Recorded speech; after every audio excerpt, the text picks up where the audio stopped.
Cinema Speculation. Cinema Speculation Audiobook Review.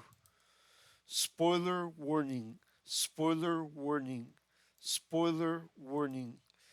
If you enjoyed this video, please show me the love and like and subscribe and or leave a comment letting me know what are some of your favorite film criticism books and why. And please show me the love, share this video with your friends and anywhere else you think there will be an audience for it. This is my review of the 2022 semi-autobiographical film criticism book Cinema Speculation, written by Quentin Tarantino. The book chronicles Tarantino's encounters with films as a youth, mostly in the 1970s, but beginning with the 1960s and finishing in the early 1980s. The book also chronicles the context surrounding those encounters and the context surrounding the making of the films, and the book also references several other films. I am reviewing the audio book, but one day I plan to buy the physical book so I can track down a lot of the titles Tarantino talks about. This book is a must read for any film fanatic and also for any fan of Quentin Tarantino. One thing I should warn you about is that it has a lot of foul language, so if that bothers you too much, I do not recommend you reading it. I think it's okay to modify the word unique with an intensifying adverb. I call the literary technique sometimes redundancy for emphasis, quote unquote. So, with that in mind, one thing I love about the book, Cinema Speculation, is that Tarantino's authorial voice is extremely unique and very strong and pervades the entire book. If you're worried that the book is dry, it isn't. It is full of wit, humor, and fun. Tarantino reads the first and last chapter of the Cinema Speculation audiobook, and boy, is it a blast.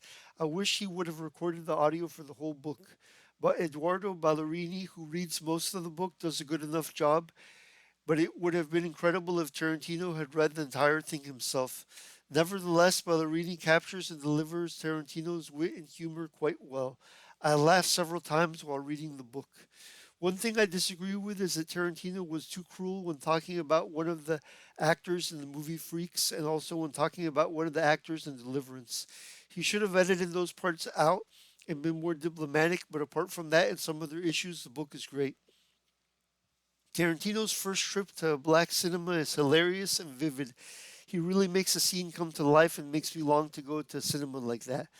The last chapter is poignant because it deals with the father figure Tarantino had called Floyd, who let Tarantino down but was a movie expert on par with Tarantino.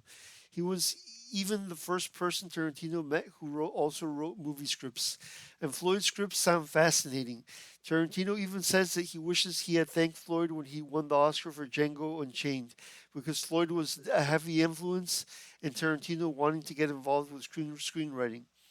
The story of Floyd is sad, however, both for Floyd and Tarantino. Sad for Tarantino because Tarantino could not depend on him as a person, and sad for Floyd because Floyd never hit it big with the screenwriting, and according to Tarantino, he died in anonymity. I have a similar influence to Floyd in my writing, a man who only remember the first name of called Pablo, who worked with me at the Palace Nursing Home in Miami around the year 2000. He wrote movie scripts and inspired me to get involved with storytelling. He was and still is a hero of mine, and I wish I could have kept in contact with him. I miss him sometimes.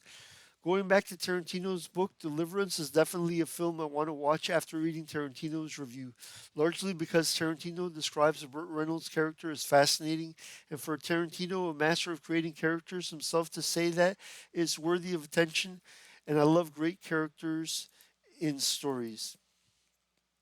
The only thing I don't like about what I've heard of Deliverance is that there's one infamous sequence in it that's too strong, but other than that, I want to watch it. Another film that caught my attention from reading Tarantino's review is Rolling Thunder with William Devane, one of three movies he features in the book that was either written or co-written or had a draft of a screenplay written by Paul Schrader. The others were Taxi Driver and Hardcore. The William Devane character in Rolling Thunder with the hook up for the arm is iconic, and I want to study revenge-o-matic films because I have one character in one of my stories called Voldite Magata, who takes galactic revenge for wrongs that happened to him and his son.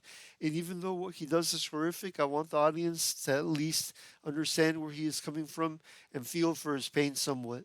I want him to be something of an anti-hero. Tarantino's influences shine through. Deliverance seemed to have inspired a scene in Pulp Fiction.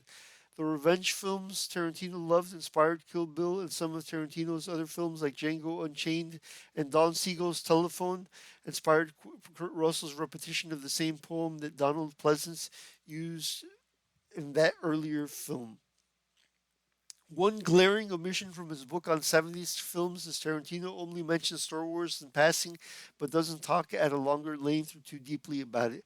I would love to hear what he thought about Star Wars when it first came out and what he thought about what Star Wars did to science fiction compared to all of the films that came before it. Tarantino is not a big fan of the series, but I was dying to know his in-depth thoughts about the first Star Wars movie at least. That is a major weakness of the book, the fact that he skipped Star Wars entirely. But I love his advocacy for Sylvester Stallone. I, like Tarantino, also loved everything about Stallone and Rocky that Tarantino said he loved. The way he talked, his street wisdom, the way he looked, the way he dressed, his choice of girlfriend, how inspiring the film was. I have to watch Paradise Alley and other films Sylvester Stallone wrote and which Tarantino reviewed in Cinema Speculation.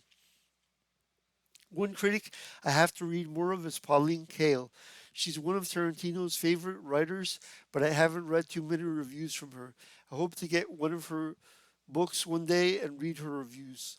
One film I did watch once but have to watch again but did not enjoy was Dirty Harry. I thought it was boring, yes, but the scene with the bus at the end was exciting, but it was mostly slow paced movie in a bad way. I love Clint Eastwood and the character of Dirty Harry is good but seems overrated, yet I did not like that film. Maybe I will try like it on the second viewing. Maybe. By the time cinema speculation ended, I was sad. I usually get sad when I get to the end of a Tarantino film, interview, or book because I want to see and hear and read more. I've said this before, but I hope he never retires because he is one of the most original voices we have out there. Of course, he's not perfect and sometimes says things I don't agree with, but he is very talented apart from that. I give Cinema Speculation 4 out of 4 stars. It's a must read for any diehard fan, film fan, and any fan of film criticism. It's up there with the books of Roger Ebert, in my opinion. If you enjoyed this video, please show me the love. Please subscribe to be alerted of future videos reviewing movies and books and presenting my own stories. And please show me the love, like the video, and please leave a comment letting me know what are your favorite film criticism books. And please share this video with your friends and anywhere else you think there will be an audience for it. Up next, I hope to review either Mad Max Fury Road, directed by George Miller, or something else. I also have the Stephen King sci-fi The Running Man and the cyberpunk novel Neuromancer on the horizon, as well as the anime series Your Lie in April. Please hold on for me.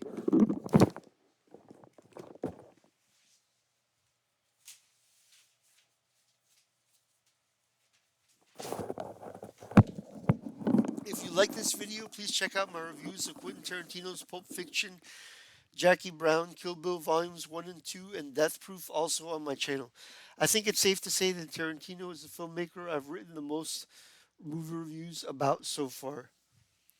If you like pulpy type stories or science fiction, please consider buying my science fiction novels, Phantom Zero and The Swordsman and the Philosopher, now available on Amazon in physical versions, and Capitan Quito and the Barber's Daughter, which are both available on Amazon exclusively as digital editions. Phantom Zero is about an unloved, involuntary celibate who travels the universe looking for a woman who will love him, but fails and pilots a giant monster in exchange for access to beautiful women, but his conscience begins to bother him. The Swordsman and the Philosopher is a buddy story about an unlikely duo. An extremely handsome soldier called Thales who has had disfiguring plastic surgery on himself, and a chubby involuntary celibate named Wallace Mack who has a theory that if you put an ugly guy next to a sufficiently uglier guy, you can even make Quasimodo look like Cary Grant. Wallace Mack takes advantage of Soul Thales' disfigurement to contrast himself with Thales and try to get a beautiful woman for himself. Yet Thales, unaware of his disfigurement, is still as arrogant as ever. And what will he do when he catches on to Wallace's plan? He could respond in fury. And meanwhile, an assassin from the future hunts down Thales, and both Thales and Wallace have to learn to work together to fight to save the world and stop an invasion the likes of which mankind has never witnessed, the might of which no military force on earth can stop. Capitan Quito, available exclusively as a digital edition on Amazon, is a superhero short story about the world's first cyborg, who happens to be available for 99 cents. Is a superhero short story about the world's first cyborg, who happens to be a dwarf. The cyborg also has problems with impotence since he has cybernetic parts, and because of that, his wife threatens to leave him. It's called Capitan Quito, yes.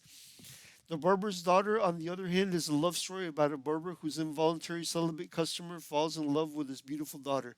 But the barber is hesitant to let the involuntary celibate date his daughter because he considers his customer too ugly to date his daughter. But the story may pull at your heartstrings and at the barber's towards the end.